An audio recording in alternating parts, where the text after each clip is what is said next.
আজকে তোমাদের যে টপিকটা নিয়ে আলোচনা করব, তোমাদের ক্লাস 6-এর প্রথম যে লেসনটা আছে, it all began with drip drip, এই গল্পটা নিয়ে আজকে আলোচনা করব আমরা। দেখো, এই গল্পটা লিখেছেন অলকাশঙ্কর অ্যান্ড শার্লিন মুকুন্দন। দেখো, দুজনে মিলে গল্পটা লিখেছেন। তো আমরা প্রথমে তাদের সম্পর্কে একটু জেনে নিই, যারা এই প্যাসেজটা লিখেছেন। দেখো, Alka Shankar is an author of repute. Repute মানে হচ্ছে বিখ্যাত, ঠিক আছে, ফেমাস বলতে পারো। অলকাশঙ্কর একজন বিখ্যাত অথর, ইনি হলেন একজন বিখ্যাত author. Is an author of রিপিউট, দেখো প্রেজেন্ট টেন্স আছে, ঠিক আছে। যারা আমরা সাধারণত প্রেজেন্ট টেন্স হিসেবে ব্যবহার করি, তাহলে এটা বলতে হবে যে অলকাশঙ্কর হলেন একজন বিখ্যাত লেখক। হার well known book is the mighty and the mystical rivers of India, exotic India. তার বিখ্যাত বই, ওয়েল নোন মানেও বিখ্যাত, তার বিখ্যাত বই হলো the mighty and the mystical rivers of India, exotic India.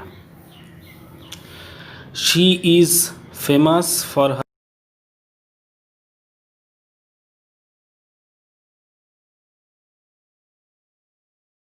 কিসের জন্য বিখ্যাত? Famous for her children's books, বাচ্চাদের বই লেখার জন্য তিনি বিখ্যাত ছিলেন। তারপর আরেকজনের নাম দেখো, Sharlene Mukundan is a renowned children's author. ইনিও একজন কী হলেন? বিখ্যাত শিশুদের লেখক বা শিশু সাহিত্যিক বলতে পারো, দুজনেই। শি হ্যাজ রিটেন, তিনি লিখেছেন কি? মূর্তি দ্য স্টোরি বুক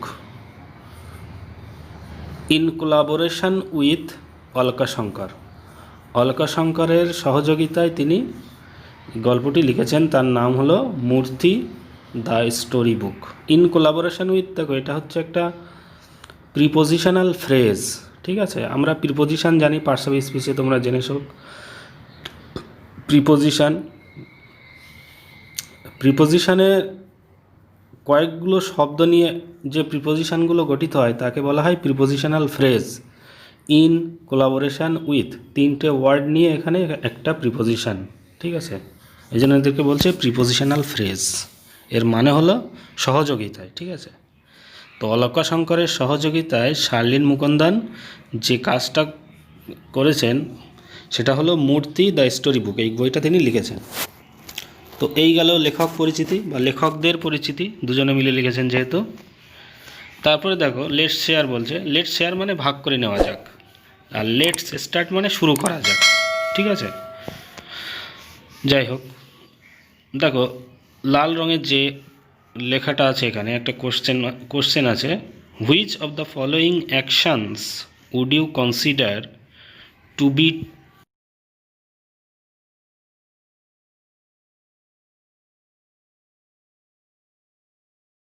কোনটাকে বেছে নেবে, কী হিসেবে বেছে নেবে? ট্রু অ্যাক্টস অফ ব্রেভারি, সাহসিকতার পরিচয় হিসেবে, মানে সত্যিকারের সাহসিকতার পরিচয় হিসেবে কোন কাজটাকে তুমি বেছে নেবে নিচে যেগুলো দেওয়া আছে। দেখো অনেকগুলো অপশান এখানে দেওয়া আছে, 3-4টে। এইবার তারপরে কোশ্চেন কি বলছে? Why do you think so, এবং তুমি যেটা বেছে নেবে, যে কাজটা এখানে বেছে নেবে সাহসিকতার কাজ, সেটা তুমি কেন বেছে নেবে বা কেন মনে করো? ডিসকাস ইন গ্রুপস, দলবদ্ধভাবে আলোচনা করতে বলছে, ঠিক আছে। যেরকম দেখো প্রথমে আছে রোলিং ডাউন এ হিল।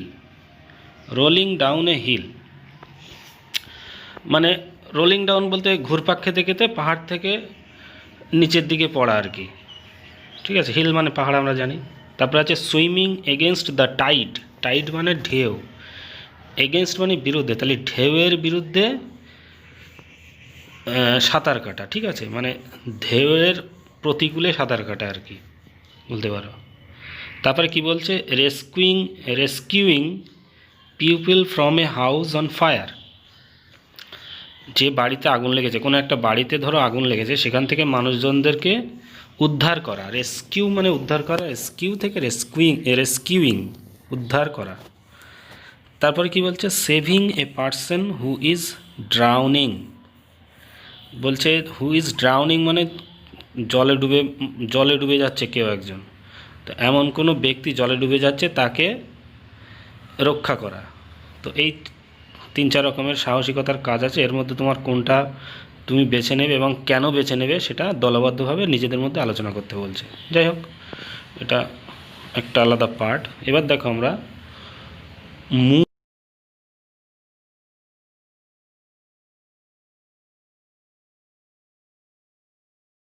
আছে এই ওয়ার্ডগুলোর মিনিং, ইংলিশ মিনিংগুলো তোমরা অবশ্যই মুখস্থ করবে মানে বুঝে। ঠিক আছে, শুধু মুখস্থ করলে হবে না, সেটাকে মানে বুঝে মুখস্থ করতে হবে এবং খাতায় লিখতে হবে।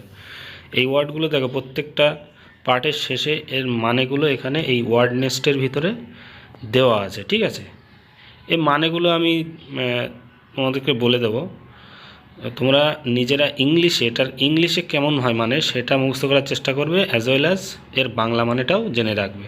ঠিক আছে, দেখো আমরা গল্পটা শুরু করছি এখান থেকে। বলছে a tiger was caught in a storm. A tiger was caught, একটা বাঘকে ধরা হয়েছিল ইন এ স্টর্ম, ঝড়ের মধ্যে, বা ঝড়ের মধ্যে একটা বাঘ আটকে পড়েছিল, এটা বলতে পারো যে ঝড়ের মধ্যে একটা বাঘ আটকে পড়েছিল। হি হ্যাড ওয়ান্ডার্ড, দেখো WANDERED, ওয়ান্ডার্ড মানে ঘোরাফেরা করা। ঠিক আছে, আর WONDER, ওয়ান্ডার মানে বিস্ময়, দুটো যেন গুলিয়ে ফেলো না, একটা এ আর একটা ও। ঠিক আছে, এই ওয়ান্ডার, এখানে যে ওয়ান্ডার মানে আছে সেটা হলো ঘোরাফেরা করা। He had wandered near the village, সে গ্রামের কাছাকাছি ঘোরাফেরা করছিল। Looking for something to eat, কোনো কিছু খাওয়ার উদ্দেশ্যে। তাহলে তার হয়তো খিদে পেয়েছিল, the tiger was hungry, that is why it was looking for food to eat. ঠিক আছে, তারপরে কি বলছে, অন দি আউটস্কার্টস।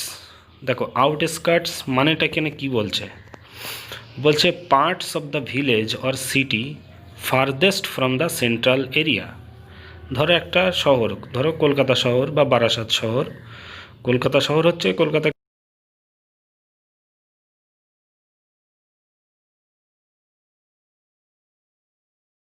মানে সীমানাটা শেষ হতে চলেছে, সেই রকম একটা জায়গাকে বলা হচ্ছে আউটস্কার্টস, মানে বলতে পারো যে শহরতলি। ঠিক আছে, বাংলা বলতে গেলে। তো কি বলছে, on the outskirts of that village, সেই গ্রামের শেষ সীমানায় lived an ill tempered old woman, বাস করতেন কে, একজন ইল টেম্পার্ড মানে বদমেজাজি একজন মহিলা, বৃদ্ধ মহিলা। The tiger huddled in shelter, দেখো হাডেলড মানে জুবুথুবু অবস্থা বা জড়ো হয়ে যাওয়া। ঠিক আছে, এখানে যে মানেটা বলছে কার্লড আপ, কার্লড হচ্ছে কার্লি থেকে কার্ল শব্দটা এসছে, কার্লি হেয়ার বলে কোকড়ানো চুল, তো এখানে তো কোকড়ানো বলা যাবে না, এখানে জবুথুবু বা জড়ো হয়ে গেছে সেই বাঘটি। তো কি বলছে, the tiger huddled in shelter close to the wall of the woman's hut. Woman's hut মানে সেই বৃদ্ধ মহিলার কুঁড়ে ঘরের একটা দেওয়ালের কাছাকাছি জুবুথুবু অবস্থায় বাঘটি আশ্রয় নিল। শেল্টার মানে আশ্রয় নেওয়া। The old woman was feeling very ill tempered that night. ঠিক আছে, সেই রাত্রে ওই বৃদ্ধ মহিলাটি কেমন অনুভব করছিল, তার শরীরটা অস্বস্তি মতো মনে করছিল আর কি, অসুস্থ হয়ে গেছে এবং সেই জন্য তার মেজাজটাও খারাপ, এরকম একটা অনুভূতি তার হচ্ছিল। The rain water was leaking through the roof. The rain water, বৃষ্টির জল, লিক থেকে লিক বলে যে চাকা লিক হয়ে গেছে মানে ছিদ্র হয়ে গেছে, তো ছাদের থেকে যে ছিদ্রটা হয়ে গেছে সেই ছিদ্র থেকে বৃষ্টির জল পড়ছিল। তারপরে কি বলছে, দেয়ার,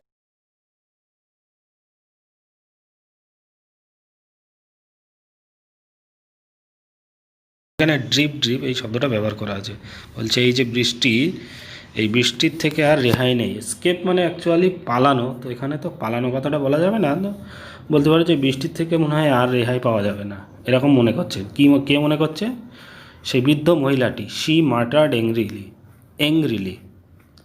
মাটার্ড মানে বিড়বিড় করা, ঠিক আছে, বিড়বিড় করে রাগান্বিতভাবে রাগের সহিত সে বলল। তারপর কি বলছে, pushing her bed around the room to keep it dry.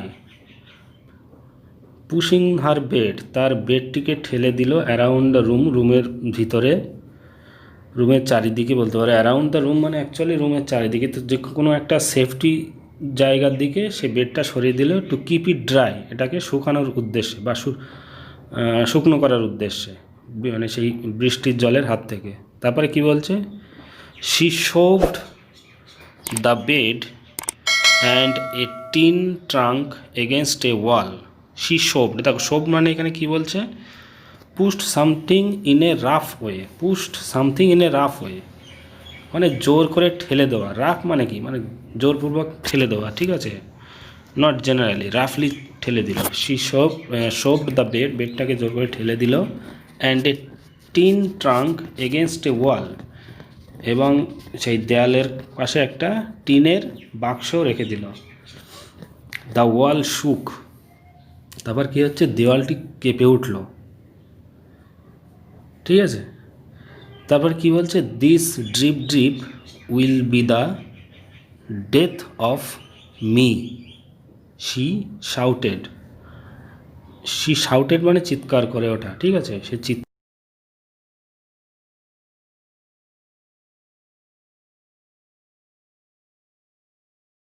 ভয় পাচ্ছেন সেই বৃদ্ধ মহিলাটি, ঠিক আছে।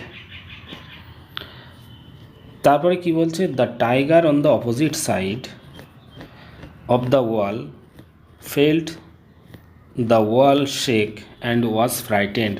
The tiger on the opposite side বলছে বিপরীত দিকে যে বাঘটি, ওই দেয়ালের বিপরীত দিকে যে বাঘটি, সে কি অনুভব করলো, দ্য ওয়াল শেক, যে দেয়ালটি কাঁপছে সেই কম্পনটা অনুভব করলো, অ্যান্ড ওয়াজ ফ্রাইটেন, এবং সে বাঘটিও ভয় পেয়ে গেল। The drip drip must be a very dreadful creature he thought. He বলতে কেন দ্য টাইগার। তো বাঘটি চিন্তা করলো যে এই ড্রিপ ড্রিপ বলছে, এই ড্রিপ ড্রিপ, ও তো বুঝতে পারছে না যে ড্রিপ ড্রিপ বিষয়টা কি। তো ও ভেবে নিয়েছে যে drip drip must be a very dreadful creature. Dreadful মানে ভয়ঙ্কর, ঠিক আছে, বিভৎস।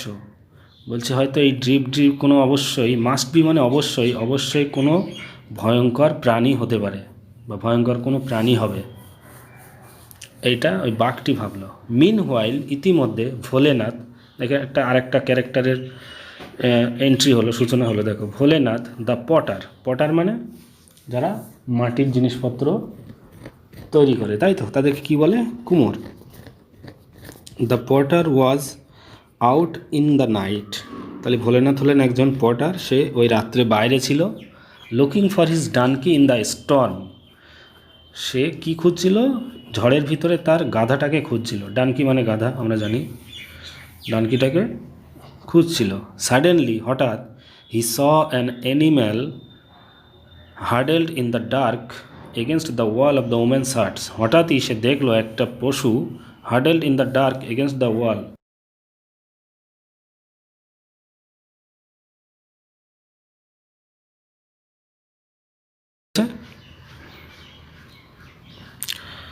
তো এই হলো আজকের মোটামুটি পড়া, ঠিক আছে। এবার তোমাদের এইচটি যেটা হবে, তোমরা এই লাইন বাই লাইন আজকে যেটুকু পড়ালাম টেক্সটটা শুধু, ঠিক আছে, এই এখান থেকে a tiger was caught in a storm, এখান থেকে একদম অফ দ্য ওমেন্স হার্ট, এই পর্যন্ত যতটুকু পড়ালাম এটাকে ভালো করে দেখবে, ভিডিওটা দেখে ভালো করে মানেটা বুঝবে, করে নিজেরা মানে করার চেষ্টা করবে।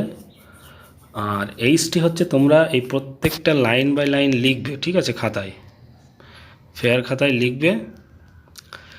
ধরো এইভাবে লিখবে যে a tiger was caught in a storm, একটা লাইন লিখলে এবং তার নিচেই বাংলা মানেটাও লিখবে, ঠিক আছে। এইটা তোমাদের এইচটি থাকবে প্রত্যেকে, সকলেই এইচটিগুলো করে আমাকে পাঠাবে, আমার পার্সোনাল হোয়াটসঅ্যাপ নাম্বারে প্রত্যেকেই পাঠাবে, ঠিক আছে। গ্রুপে তোমাদের যে গ্রুপ করা হয়েছে সেই গ্রুপে আমার নাম্বার দেওয়া আছে নিশ্চয়ই, তো প্রত্যেকে আমার পার্সোনাল নাম্বারে পাঠাবে, গ্রুপে কেন কাজ পাঠাবে না, ঠিক আছে। তো প্রত্যেকটা লাইন বাই লাইন লিখবে এবং তার বাংলা মানেটা লিখবে, এটা তোমাদের এইচটি থাকবে, ঠিক আছে। আর কোনো ওয়ার্ডের মানে বুঝতে অসুবিধা হলে বা কোনো লাইনের মানে বুঝতে অসুবিধা হলে আমাকে পার্সোনালি জানাবে যে স্যার এটার মানে কী, বা এই লাইনটার মানে কী, বা এই ওয়ার্ডের মানে কী। তখনই আমি তোমাদের সেগুলোর উত্তর দেওয়ার চেষ্টা করব যতটা সম্ভব। ঠিক আছে? তো আজকের ক্লাস এই পর্যন্তই। সবাই মন দিয়ে পড়াশুনো করবে। ওকে, থ্যাংক ইউ।